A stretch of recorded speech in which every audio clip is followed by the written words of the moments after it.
Thank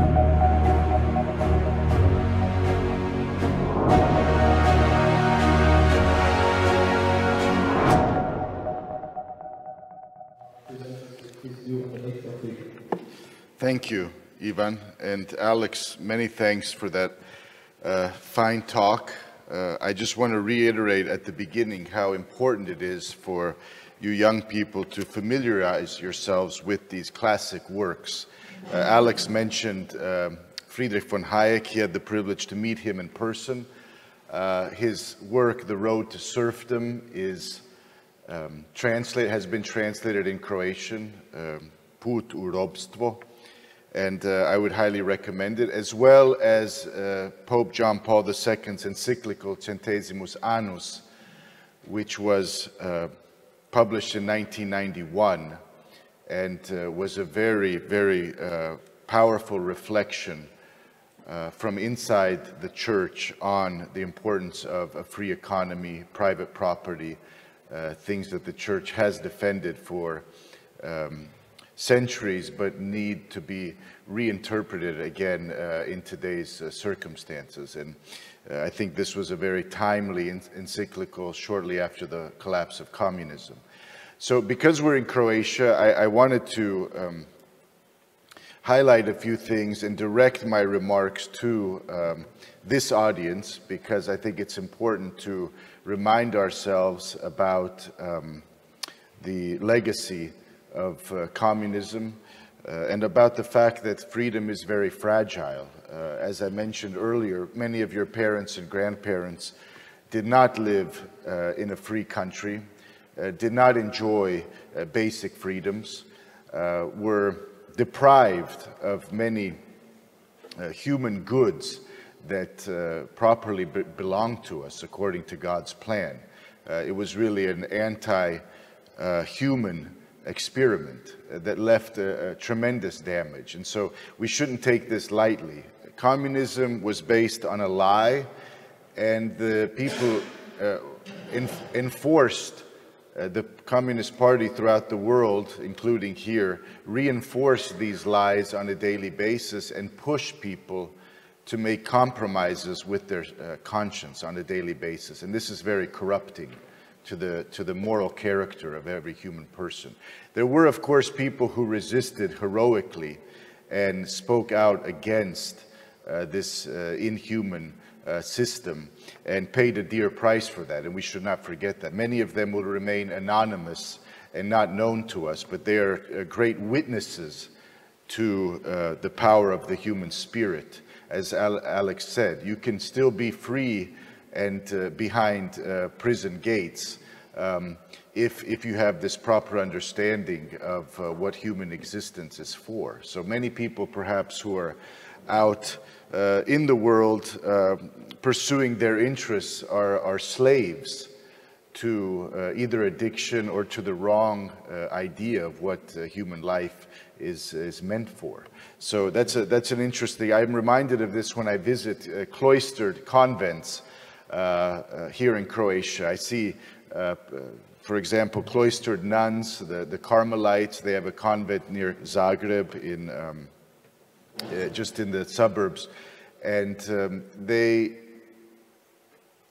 spend their entire life in prayer and in serving God, not integrated in wider society, but closed and separated from the world.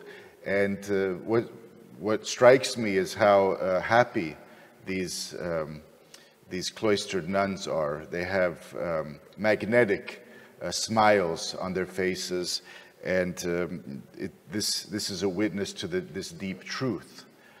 Many people who are free and perhaps even wealthy that I know are actually miserable.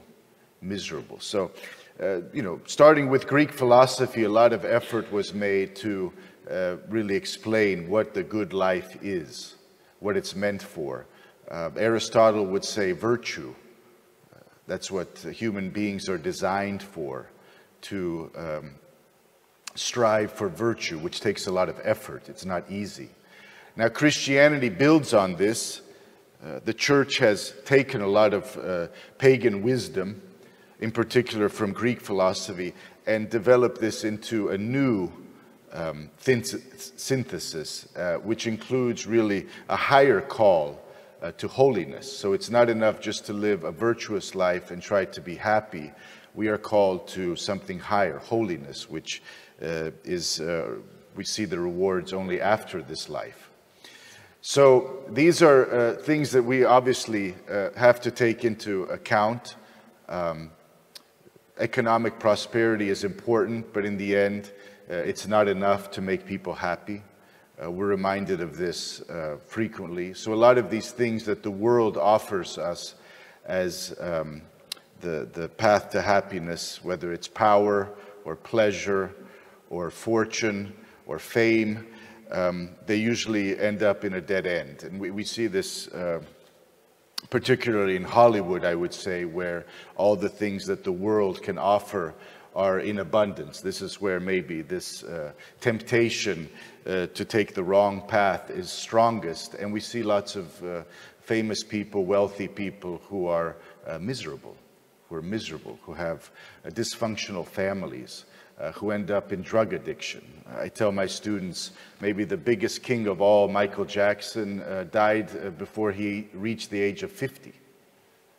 So Michael Jackson, the king of pop, probably no one will achieve that level of fame and admiration by fans throughout the world, died before he was 50, miserable.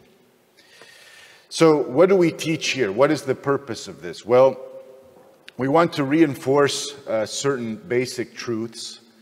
In the economic sphere, I think Alex very well explained how important private property is to the flourishing of every human person. So we have a right to enjoy the fruits of our work, of our labor, and we have the right, of course, to leave our property to our family members or to whoever we wish. In America, there's a culture of giving, and the nonprofit world is a very lively, very dynamic space where you have donations in the millions given to various causes. Many people, because of prestige, like to give to these Ivy League universities that have raised hundreds of millions of dollars and, according to many people, are doing more harm than good today.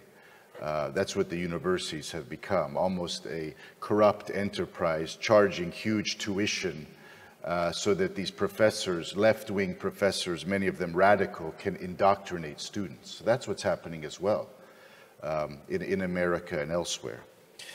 I want to spark the discussion. I hope you ask questions so you make the job of the moderator easier for Ivan. If there's questions from the audience, that's why we're here. But I wanted to present a few points just for your consideration, and perhaps that would make the discussion easier. I think in places like Croatia, which historically are Catholic and are still quite socially conservative compared to other countries, there's a lot of confusion on economics. There's a lot of misunderstanding about the role of government. There's confusion about what creates wealth. So it's not the government that creates wealth, it's the human talents, the human mind, innovation. We have some of the wealthiest countries on earth that have very few natural resources. So the question is why? What creates wealth?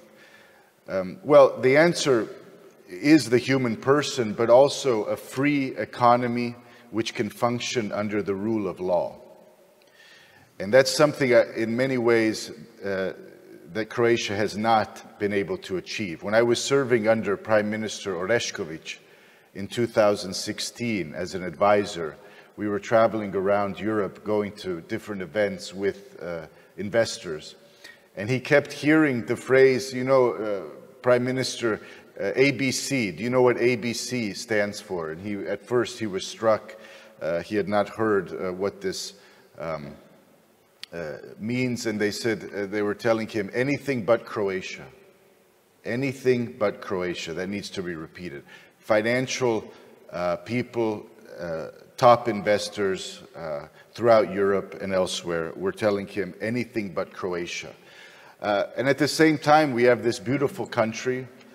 We have a culture that still is quite healthy, I would say, compared to other places.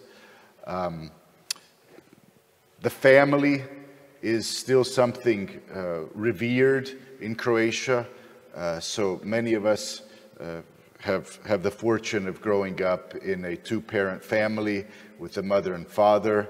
That's not the case for many people today, and increasingly here, I'm afraid, as well. But this family still retains its seminal role and has been recognized, that's recognized largely by people in Croatia. But the fact is, we're still economically underdeveloped, despite vast natural resources, this incredible coastline that's second to none. So whenever I'm hosting people coming from America or elsewhere, it's where I grew up. I had some friends coming this summer.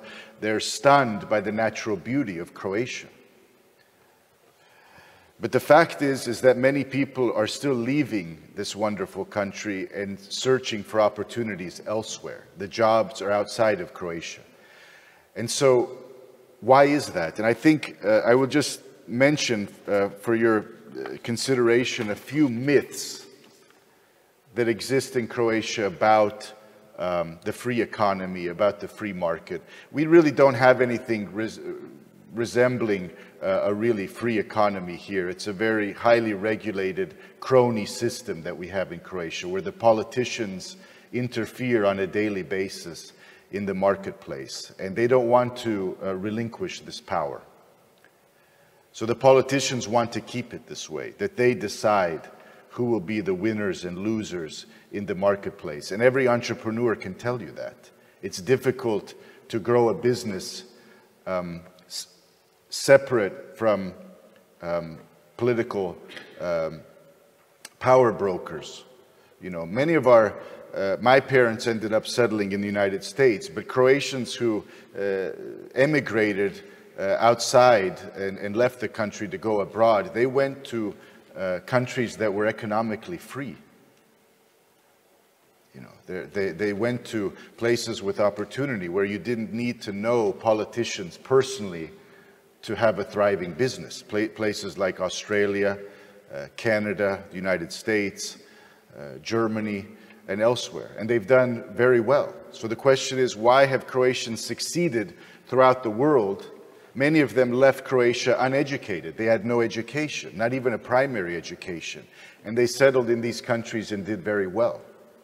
They had virtue, they had the habits of hard work, and they persevered and they succeeded for themselves and their families. But they're leaving this country. So the obvious question is, why is it possible for them to succeed abroad and not here? And I think one of the reasons is that politicians do not want to give up their influence in controlling the lives of citizens, and there's a great price to that. But there's also economic confusion. So economic thinkers will first explain, free market thinkers will explain that the economy is not a zero-sum game.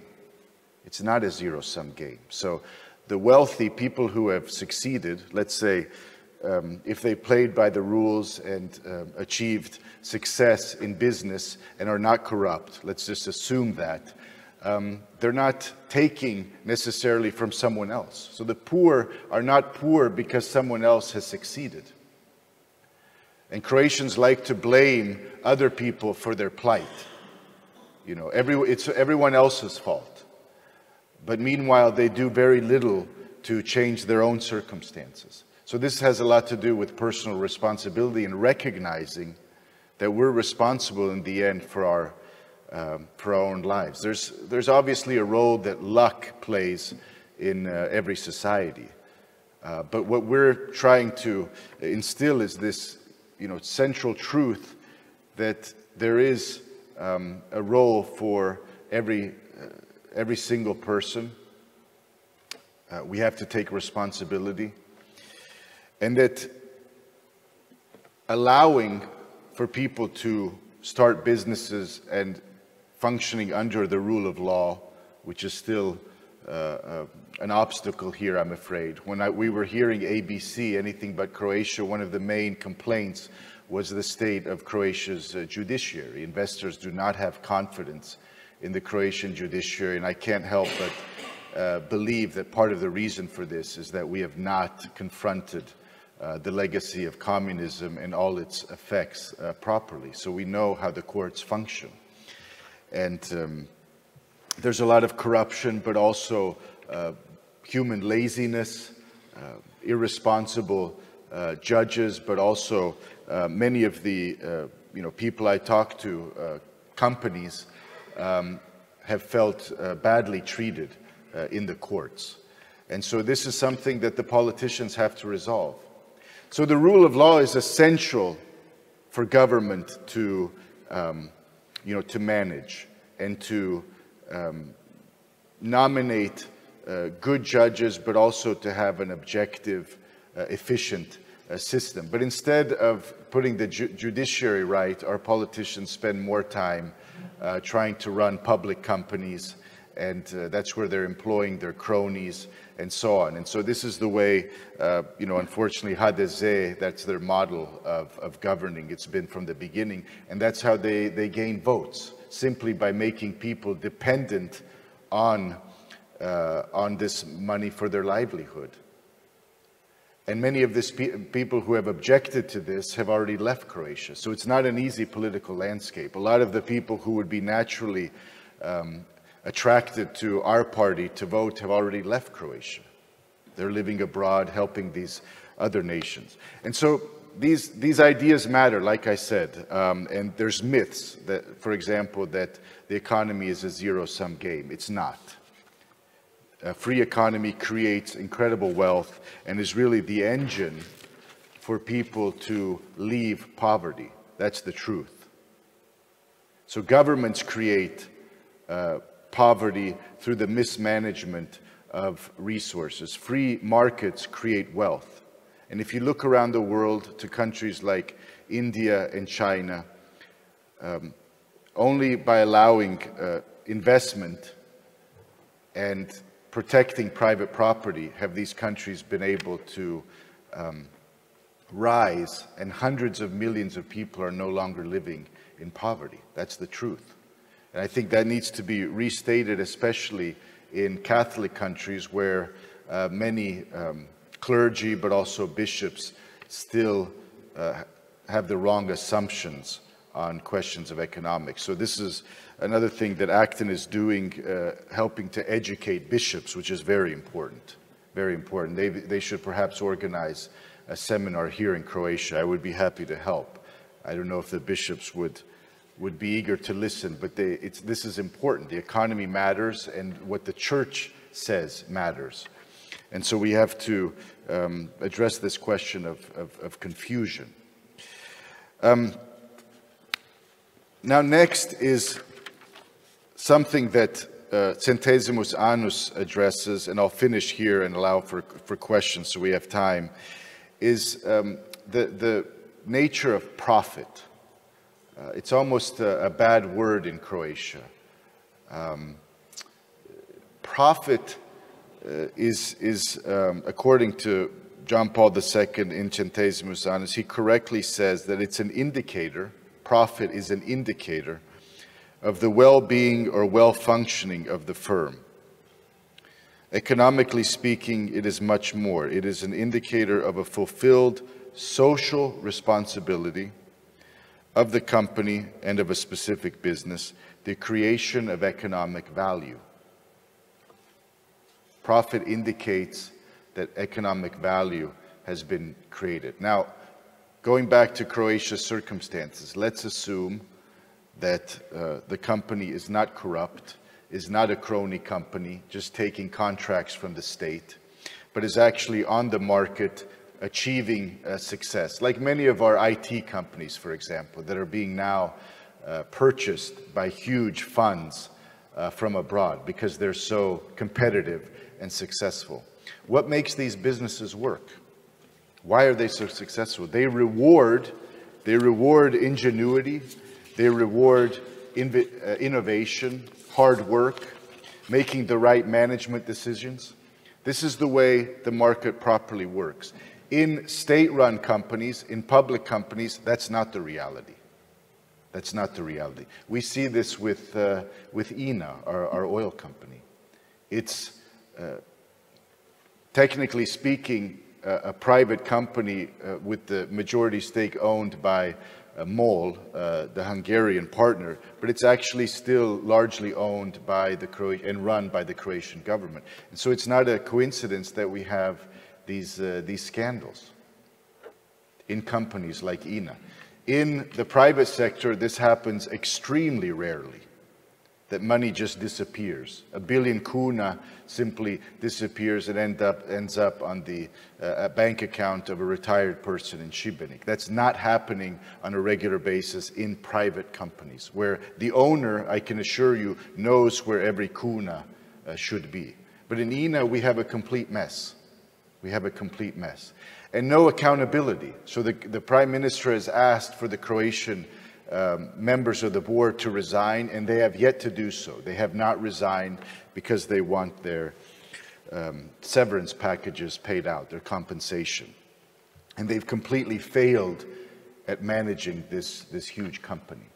So the question is, again, why is this happening? When I speak in Parliament to ministers on this issue, they tell me, oh, Mr. Bartulica, the ownership question really is secondary. It all comes down to whether the board members are taking their responsibility seriously. So if it's a state-owned company, it doesn't matter, it can still be efficiently run. But the experience shows that that's not the case. That's not the case. Political cronyism and state ownership encourages, unfortunately, corruption. It doesn't necessarily always have to happen, but the temptation is so great that it happens all the time, and we know the cases here. It's almost 100% state-run companies. And so we have to make these arguments again and again, that it's the private sector that creates wealth, added value, not the government. The government allocates money that it takes from the population and redistributes it according to its priorities. But Plenković, our prime minister, is not creating wealth. And unfortunately, he doesn't even understand how wealth is created. So he's more or less following the instructions of Brussels. He's made our country completely dependent on EU funds. That's the reality. Our country has become completely dependent on EU funds. And we don't have the self-confidence that exists in other places like Poland, for example, or Hungary, where political leaders are willing to contradict, when it's necessary, the elites in Brussels. Our politicians are not doing this. So there's much to discuss. I'm very happy that Alex mentioned St. Thomas Aquinas and St. Augustine. So the Church from the beginning has taken human freedom very seriously. The Church knows the human person, what our human nature is. And that's probably, along with the Holy Spirit, why it's been in business for over 2,000 years. It knows the human person. And Christ is really the example of perfect living. So the gospel from last Sunday about the rich man, and I'll conclude with just a short reflection on the gospel, where the wealthy man was not condemned to hell because he was wealthy. It was his moral blindness that condemned him. He did not see Lazarus at his door, and he was ignoring the plight of his neighbor. It was kind of just a radical indifference to the needs of people around him. That's why he's condemned. Nor is the poor person, just because of the fact that he or she is poor, necessarily holy. That's not the case either. So we shouldn't think of this in black and white terms. The message is that with wealth comes moral responsibility. And despite what I hear about from Croatians since I've been living here about American society, how America, is towards the poor, there's no mercy. If you lose your job or are poor for various reasons, you will simply die in the street. That's also not the case. That's a huge myth. America, when you look at the statistics, is the greatest giver in the whole world. There's tremendous generosity in America, but first this wealth has to be created for it to be given away. But people who are sick and need emergency treatment will not just be let to die in America. That's not the reality, but that's what many people here think anyway. So the fact that wealth is created doesn't necessarily mean that a culture needs to become decadent or corrupted, but it's not easy. It's not easy. That's why we have to take these questions very seriously, connect wealth and private property with virtue, with moral virtue, so we can retain what's most important, and that's a healthy family environment, a healthy national culture, which will allow people to flourish. So these things are all interconnected. These things are all interconnected. We also need a growing population, not a declining population. So I think for anyone who's concerned about Croatia, wants people to return or not to leave, wants to see his or her children or grandchildren remain in Croatia, we have to address these questions and promote human freedom, but also economic freedom. That should be the responsibility of every patriotic Croatian, to promote less government, to really put the politicians under pressure to reform and to stop mismanaging and abusing their power. So thank you for your attention, and I hope there's a lively discussion. It's not every day that we have such distinguished speakers here in Split, so take the opportunity. Thank you.